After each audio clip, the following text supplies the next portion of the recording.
نذرانہ مرید سے لینا اور اس کو قبول کر لینا یہ ہمارے مشائخ کے ہاں مروج ہے، لیکن یہ بات ذہن میں رکھیے کہ نذرانے کا جو تصور ہے مشائخ کے ہاں اس کی بھی ایک حکمت ہے۔ یہ ایک بہت بڑی NGO ہے۔ سارے مریدین نے آ کے اپنی حاجت اپنے پیر سے کہنی ہوتی ہے، میری بیٹی جوان ہے، شادی کا انتظام نہیں، حضرت آپ دعا کر دیجئے۔ مرید تو کہہ کے چلا گیا، پیر تڑپتا رہا کہ میں کیسے انتظام کروں اس کا۔ صرف ہاتھ اٹھا کے دعا ہی نہیں کرنا تھا، اس کی دوا بھی کرنی تھی۔ اب دوسرا مرید آیا جو امیر تھا، تو اس نے نذرانہ پیش کیا تو پیر کا دل خوش ہو گیا کہ میرے اس غریب مرید کا کام بن گیا۔ پھر اس کو بلایا اور چپکے سے اس کی عزت نفس کو ملحوظ رکھتے ہوئے اس کے ہاتھ میں دے دیا کہ بیٹا جاؤ اور اپنی بیٹی کی شادی کر لو۔ یہ ایک بہترین طریقہ کار ہے، غریبوں کو دو اور امیروں سے لو، لیکن یہ تو ان سے بھی لے لیتے ہیں جن کے گھر میں جو ہے وہ نان شبینہ بھی میسر نہیں ہے۔ کبھی آپ نے دیکھا ہے کوا بعض اوقات بچوں کے ہاتھ سے روٹی چھین کے لے جاتا ہے، تو یہ اس کوے کی طرح ہوتے ہیں کہ غریبوں سے بھی نذرانہ لے لیتے ہیں، جبکہ ان کے پھٹے ہوئے کپڑے اور ان کی حالت بتا رہی ہوتی ہے کہ یہ مزدور بیچارہ پتہ نہیں آج ان کے گھر میں چولہا بھی جلا ہے یا کہ نہیں۔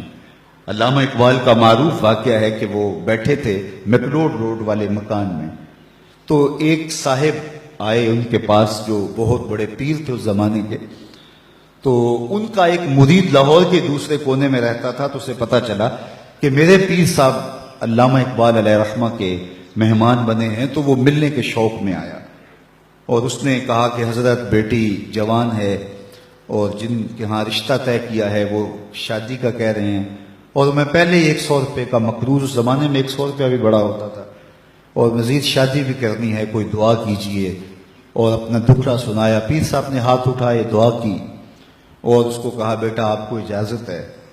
اس نے جیب میں ہاتھ ڈالا اور ایک 10 روپے کا نوٹ نکالا اور پیر صاحب کو نظر پیش کی۔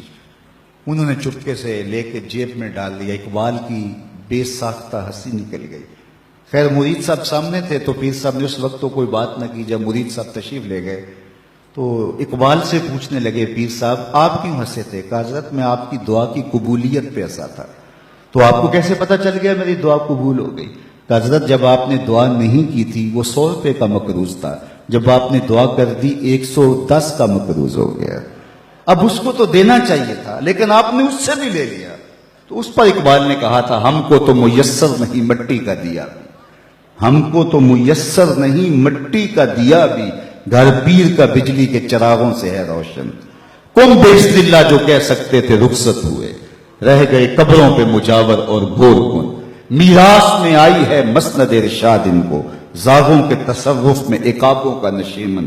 نذرانہ نہیں سود ہے پیران حرم کا، نذرانہ نہیں سود ہے پیران حرم کا، ہر خرقہ سالوس کے اندر ہے مہاجن۔